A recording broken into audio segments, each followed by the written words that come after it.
Hello अस्सलाम वालेकुम दोस्तों। तो यार क्या हाल है। आज की इस वीडियो में हम ग्रामर और स्टाइल का एक टॉपिक है सब्जेक्ट और ऑब्जेक्ट के रिगार्डिंग डिस्कशंस करेंगे। ठीक है। So there must be at least a subject and a verb to make a sentence complete. अब एक सेंटेंस को कंप्लीट होने के लिए ये ज़रूरी होता है कि उस सेंटेंस के अंदर एक सब्जेक्ट और एक वर्ब ज़रूरी मतलब हो। ठीक है। अगर आपका ऐसा सेंटेंस है जिसके अंदर कोई वर्ब मिसिंग है या सब्जेक्ट मिसिंग है, तो इस सेंटेंस को हम कहेंगे कि ये सेंटेंस फ्रेगमेंटेशन है और ये सेंटेंस जो है वो मेक सेंस नहीं करता।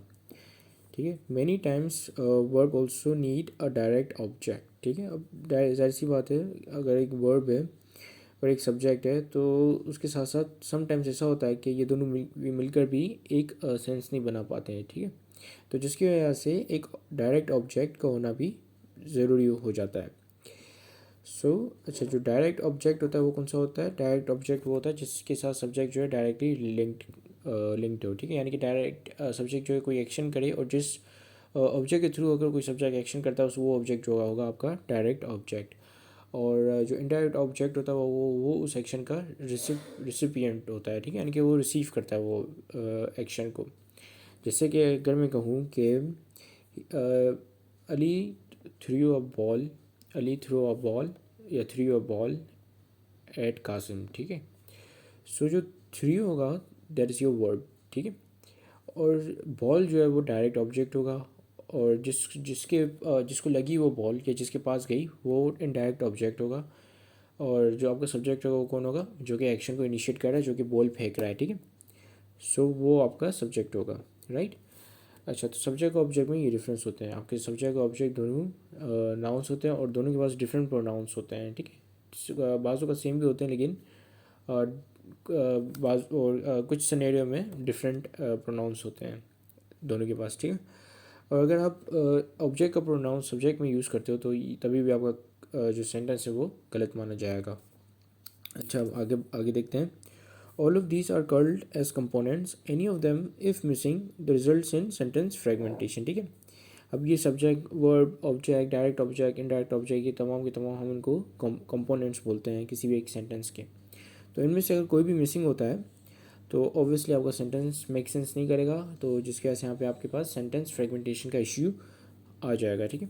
जैसे यहाँ पे एग्जांपल दी हुई है, इसमें लिखा हुआ है कि the black Xbox arrived quickly. ठीक है। अब देखिए जो अराइव क्विकली है इसमें ये वर्ब है, ये एडवर्ब है। ठीक है। एक्सबॉक्स जो है this is the black Xbox, this is the subject. ठीक है। ये आपका सब्जेक्ट है। ठीक है। तो सब्जेक्ट और वर्ब ये दोनों मिलकर भी एक सेंटेंस कंप्लीट कर सकते हैं। तो ये कर इन लोगों ने कर लिया है सेंटेंस कंप्लीट। ठीक है। मिलकर the black Xbox arrived quickly, ये मेक सेंस कर रहा है। ठीक है। ये आपको कोई इन्फॉर्मेशन वगैरह प्रोवाइड कर रहा है। अब अगर मैं इसमें से वर्ब और एडवर्ब निकाल दूँ तो ये क्या बचेगा? सिर्फ सब्जेक्ट बचेगा। ठीक है। तो यहाँ पे वर्ब मिसिंग है तो आपके सब्जेक्ट क्या है? The black Xbox. ठीक है। अगर मैं आपसे कहता हूँ द ब्लैक एक्सबॉक्स तो आप बोलोगे ब्लैक एक्सबॉक्स क्या? क्या भाई, क्या ब्लैक ब्लैक एक्सबॉक्स क्या? ठीक है। तो ऑब्वियसली जब तक वर्ब में इसमें नहीं डालता तब तक ये मेक सेंस नहीं करेगा। और सिमिलरली अगर मैं यहाँ से सब्जेक्ट निकाल देता हूँ इस सेंटेंस में से तो भी ये सेंस नहीं करेगा। ठीक है। जैसे arrive quickly, what arrive quickly, we don't know. ठीक है। So there are certain scenarios where sentence fragmentation is grammatically acceptable. कुछ ऐसे सिनेरियोज होते हैं जहाँ पे ये सेंटेंस फ्रेगमेंटेशन मेक सेंस करता है या यूज़ भी किया जाता है। ठीक है। लेकिन ये फॉर्मल इंग्लिश के लिए फॉर्मल इंग्लिश में वर्क नहीं करता। ठीक है। यानी फॉर्मल इंग्लिश के लिए प्रेफरेबल नहीं है। ठीक है। जैसे कि नो आइडिया। ठीक है। आप कोई भी अगर बंदा आपसे पूछता है कि ये मतलब इस किसी चीज़ के बारे में बताओ या कोई इन्फॉर्मेशन आपसे तलब करता है तो अगर और आपको वो इन्फॉर्मेशन नहीं पता होती तो आप कह देते हो no idea, I have no idea. ठीक है। वैसे I have no idea is a complete sentence, no idea is sentence fragmentation but it's acceptable in English grammar. ठीक है।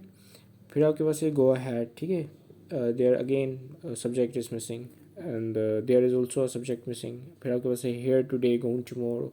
You can see there is no subject in them. ठीक है। किसी में भी कोई भी सब्जेक्ट नहीं है but still they are grammatically correct and acceptable. वैसे अगर ये कहें कि आई नो आइडिया तो इसका पूरा हो सकता है आई हैव नो आइडिया। ठीक है। अच्छा, अब आपके पास है, अच्छा इसका भी पूरा क्या हो सकता है? What here today can go tomorrow, sorry can go on tomorrow. ठीक है। तो अब हमारे पास आगे दूसरी बुलेट है a subject can be a place holder pronoun. ठीक है, अब देखें कुछ ऐसे सब्जेक्ट्स होते हैं जो ये नहीं बता रहे होते हैं कि वो किस जगह को या किस चीज़ को रेफ़र कर रहे हैं। ठीक है, रेफ़र कर रहे हैं। जैसे कि अगर मैं कहता हूँ कि it was snowing at that time. ठीक है, सो इट का मतलब ये नहीं कि वो स्नो को जो है रेफ़र कर रहा है। ठीक है, ये किसी हमें ये नहीं पता कि कौन सी जो है एंटिटी है वो स्नोइंग कर रही है। ठीक है, सो हमें ये नहीं पता। सो इट जस्ट मतलब लोग जो इसको इस तरीके से यूज़ करते हैं कि इट वाज स्नोइंग। ठीक है, अब कौन सी चीज़ स्नो कर रही है ये किसी को नहीं पता। ठीक है, मतलब ये यहाँ पे मतलब मेंशन नहीं है। ठीक है, कौन सी एंटिटी है जो कि स्नो कर रही है। सो ये जो इस तरीके से इस्तेमाल किए जाते हैं। ठीक है, ये जो है कॉमन मतलब प्लेस होल्डर प्रोनाउंस होते हैं, इनके पीछे कोई एक्चुअल एंटिटी नहीं होती। ठीक है, जैसे अगर हम कहते हैं ही इज़ देयर। ठीक है, सो ही के पीछे क्या है, कोई बंदा है। ठीक है, कोई बंदा है, उसका मैं प्रोनाउन ले रहा हूँ तो उसके पीछे कोई एंटिटी है, लेकिन इट के पीछे कोई एंटिटी नहीं है। ठीक है, अब यहाँ पे लिखा हुआ है there might be a taxi around. ठीक है, सो ये जो देयर है ये चीज़ नहीं लोकेट कर रहा कि कौन सी जगह कौन सी प्लेस को ये रेफ़र नहीं कर रहा। ठीक है, कोई कौन सी प्लेस है जहाँ पे ये टैक्सी जो है वो लोकेट कर रही है। ठीक है, सो ऐसे जो प्रोनाउंस होते हैं ये प्लेस होल्डर होते हैं और ये सिर्फ सेंटेंस को कंप्लीट करने के लिए इस्तेमाल किए जाते हैं। फिर आपके पास है in quotation type sentences object might initiate the verb rather than the subject. अब हमने पहले देखा कि जो सब्जेक्ट होता है वो इनिशिएट करता है किसी एक्शन को, और डायरेक्ट ऑब्जेक्ट जो है वो मतलब वो चीज़ होती है जिसके थ्रू सब्जेक्ट जो है किसी एक्शन को इनिशिएट करता है, और जो इनडायरेक्ट ऑब्जेक्ट होता है वो रिसीव करता है। ठीक है, लेकिन कुछ ऐसे सिनेरियोस होते हैं जहाँ पे ऑब्जेक्ट जो है वो इनिशिएट कर रहा होता है एक्शन को। ठीक है, अब ये सिनेरियो सिर्फ कोटेशन में ही एक्सेप्टेबल होते हैं। अगर कोटेशन के अलावा अगर आप कहीं और सेंटेंसेस में से इस्तेमाल कर रहे हो तो इसका मतलब क्या होगा, सभी सेंटेंस गलत हो सकता है। अच्छा, तो जैसे कि यहाँ पे अगर कोटेशन हम देख रहे हैं तो इसमें लिखा हुआ है कि tell me something said her father. ठीक है, so father is the subject and this is the object. ठीक है, tell me something that's the object.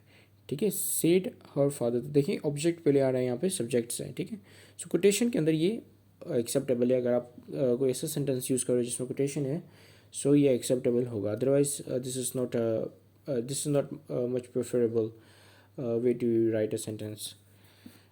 ठीक है, अब यहाँ पे लिखा हुआ है कि it is incorrect to use subject pronouns as object and vice versa. ठीक है, जैसा कि मैंने आपको बताया कि आप सब्जेक्ट के प्रोनाउंस को एज ऑब्जेक्ट में नहीं मिला सकते, ना ही ऑब्जेक्ट के प्रोनाउंस को सब्जेक्ट में मिला सकते हो। ठीक है, जैसे कि मैं कहूँ कि Ahmed and him visited Jain and me. ठीक है, सो ये क्या है कि हिम जो है, him is not subject pronoun. ठीक है, सो इसको हम इस तरीके से लिख सकते हैं he and Ahmad visited Jain and me. ठीक है, सो ये ज़्यादा मतलब ये करेक्ट रहेगा। ठीक है, क्योंकि पहले वाले में हम क्या कर रहे थे, जो है ऑब्जेक्ट का जो प्रोनाउन है उसको एज अ सब्जेक्ट हम सब्जेक्ट का प्रोनाउन यूज़ कर रहे थे। ठीक है, सो जिसके वजह से वो सेंटेंस गलत हो जाएगा।